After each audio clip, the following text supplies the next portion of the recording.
From the station with the most local news, this is News 4 at 6:30.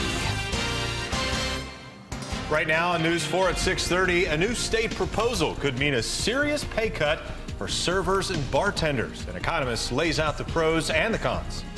And no snow in the forecast, thankfully, as we head into the weekend, but we've got a gusty wind out there, and it's going to make things feel pretty chilly. I'll let you know how long that wind sticks around this weekend, coming up in your 401 forecast. And continuing coverage on a disturbing case out of Wayne County, a former patient of a doctor charged with child pornography shares his story, what he says he experienced. Good evening, and thanks so much for joining us tonight at 6:30. I'm Christy Kern. And I'm Dave Graber. A quiet night across western New York for most of us on the heels of what will feel like kind of a major warm-up. And the really good news about this, meteorologist Andrew Baglini, is that we're looking at even warmer temperatures a couple days, right? Yeah, that's right. We're looking at temperatures back in the upper 30s, maybe even near 40 degrees. So, yeah, don't bring out the sandals quite yet. But it will be warmer than it has felt in the past couple of days. And that's at least some piece of good news. It was already warmer today, and the sunshine helped an awful lot with that. But now that we lost the daylight, it's still feeling a bit cold out there because of the wind. And that wind we've been dealing with, by the way, is breaking up some of the ice on Lake Erie on the eastern end. Here's the latest MODIS imagery. That's one of the high-resolution satellites. And you can see on the eastern end, the right-hand side of your screen there, some of that broken ice cover. And that's been actually chipping away at the ice concentration. We're back down to 85.8% mean concentration across the lake. And what that means is, well, we've still got some open water. And it also means we're not quite done with lake effect moving forward. We'll have a couple of opportunities ahead. But none of that in the forecast for tonight or this weekend, for that matter. We've got mainly clear skies right now. Few thin clouds will be drifting through, but no rain and no snow. Temperatures are holding in the mid-30s across the Niagara frontier, but the breeze is the main focus. Winds 15 to 25 miles an hour. And some higher gusts, upwards of 33 miles an hour up at Niagara Falls right now. But I think the strongest winds are yet to come. It's going to be awfully blustery later tonight. Could see some gusts upwards of 35 to 40 miles an hour into the overnight hours. So that'll make things feel pretty chilly. Make sure you bundle up as you head outside. And still pretty windy as you head outside tomorrow morning as well. The good news here is the breeze will gradually relax as we head into Saturday afternoon. But for tonight, the biggest thing you'll notice is that breeze really picking up tonight. Wind chills back in the teens. Coming up in your full 4-1 forecast, though, I'm timing out our next storm system on the way, when we'll see more rain and snow in that 7-day. You think that you could take your child to the doctors and think that they're getting a checkup for the right reasons, and it's disgusting. A Western New York mother says she was shocked to learn a doctor who treated her son is now at the center of a child pornography case. Yesterday on News 4 at 6:30, we told you about the arrest of Dr. David Blajak. He admitted to buying thousands of images of child porn online. He also admitted to taking pictures of his young patients, telling them and their parents that it was for research. The U.S. attorney says Blajak practiced at the Clyde Family Health Center. That's in eastern Wayne County. Tonight, we've learned a criminal complaint was filed against the doctor back in September of 2015 in Newark, New York. Police in Wayne County say Blajak was accused of trying to take inappropriate photos of a young girl between the ages of 4 and 6. She was reportedly wearing a skirt and sitting on the floor during a kindergarten orientation. The mother called police and made a report, but no charges were ever filed in that case because apparently of a lack of evidence. Tonight, we're also hearing from a former patient who says he always felt something about the doctor was off, even though he wasn't asked to take any nude photos.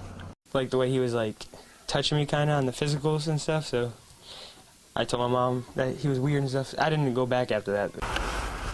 In a statement, Finger Lakes Health, the agency with which Blajak was affiliated, says they're working with investigators on the case. We certainly will continue to keep you updated as the details unfold. A Buffalo man arrested for a deadly shooting has been arraigned. 27-year-old Cornelius Jones is charged with second-degree murder. The Erie County District Attorney's Office says Jones shot and killed 21-year-old Daquan Griggs. They say it happened at a neighborhood block party at Montana Avenue in July 2015. Jones has pleaded not guilty to the murder. He faces 25 years to life if convicted. The state agency that oversees prisons and jails in New York is falling short of expectations. That's according to a report released today by State Comptroller Thomas DiNapoli. The report is widely critical of the State Commission on Corrections, an agency that played a major role in cases in Western New York, especially the death of inmate Richard Metcalf Jr. The commission says Metcalf died in November of 2012 after being severely beaten and strangled by jail deputies at the holding center downtown. Now, the criminal case is now considered over and closed after multiple investigations found no criminal wrongdoing on behalf of the deputies. Today's report, released by the state, said the commission is failing when it comes to responding and analyzing complaints from inmates. DiNapoli recommended the commission implement a system to retain and analyze information from correctional facilities to better identify problematic trends. They're also being asked to monitor accreditation results and lockup inspections from the state and come up with a way to track inmate complaints and grievances. And then once they do that, implement action plans from those complaints. You can make a lot of money in tips. So that opportunity to make money is not going to be there. If you work in the service industry, you'll want to listen to this next story. Governor Andrew Cuomo is thinking about getting rid of the tip credit in New York State. Now, if you've ever worked as a server or a bartender, you know that you rely on good tips to make a decent living. The proposal is facing a lot of backlash, as you can imagine. News 4's Jen Shantz explains the pros and the cons. Employees and employers of bars and restaurants both potentially stand to lose money with this proposal. The governor believes the tip credit can disproportionately affect women and people of color in the service industry. The goal of the proposal is to even the playing field, but one local bartender says it could seriously hurt his salary. Like most servers and bartenders, Chris Cassis makes most of his money through tips. That's how we make our living. You shoot for $100 a shift, I feel like, and you make at least that, or at least I do. A proposal by Governor Cuomo would do away with the state's tip credit and instead boost the minimum wage for service industry workers. The goal of the proposal is to improve economic equality in New York State.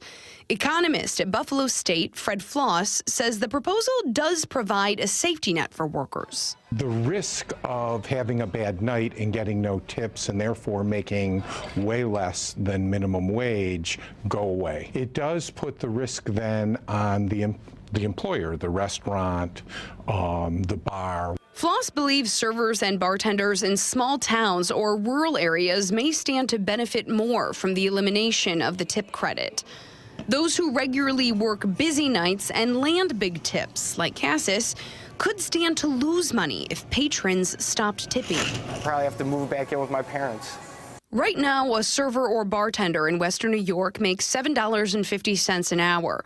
Their tip credit is $2.90, which means right now they need to make at least that much in tips per hour, or their employer has to make up the difference. Making that $2.90 an hour has never been an issue for Cassis. He fears eliminating the tip credit will stop his patrons from tipping, and that's how he pays his bills. Now, another concern of getting rid of the tip credit is that restaurants and bars may resort to raising prices if they have to pay their employees more. The New York State Department of Labor will be holding public hearings on this to gather input from both employees and employers. Exact times for those meetings have yet to be announced. In the newsroom tonight, Jen Shantz, News 4. Delta Airlines is tightening the leash when it comes to onboard service and support animal requirements. Customers will have to show proof or health or vaccinations for their animals 48 hours in advance starting March 1st. Owners will also need to sign a statement confirming their animal can behave. The new laws don't apply to pets staying in their kennels. Delta says the idea behind the new regulations is to keep trained service animals safe from aggressive ones.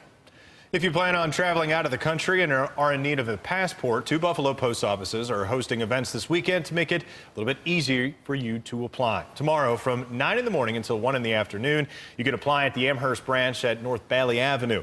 A passport event is also being held at the West Side Station at Grant Street during the same hours. You can apply for the passport book or card at both of those locations.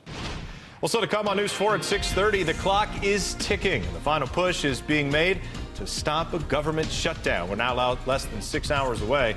A political analyst joins us live on set to explain how we got to this point and what could happen if it does. And on the rise, spring is months away, but some leaders are already anticipating flooding this coming season. The reason behind their concerns.